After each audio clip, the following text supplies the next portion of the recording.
গোপন সূত্রের ভিত্তিতে হাওয়াই বাড়ি নাকাতে আমরা এম্বসি ছিলাম। খবর ছিল যে একটা বাইকের মধ্যে করে দুটা ছেলে আসবে এবং তারা ড্রাগ প্যাডলার।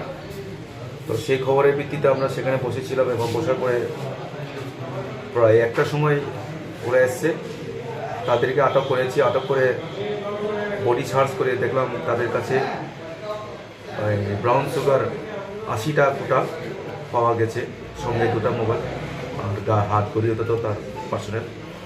ওখান থেকে দুটা ছেলেকে আমরা ড্রাগ সহ ধরে নিয়ে এসেছি। তাদের নাম কি এবং বয়স কত? একজনের নাম হচ্ছে আকাশ সরকার আর আরেকজন হচ্ছে রাজদীপ বণিক। দুজনের বয়স 18 এবং তারা তেলিয়ামুড়া, নেতাজি নগর এবং জয়নগরের বাসিন্দা।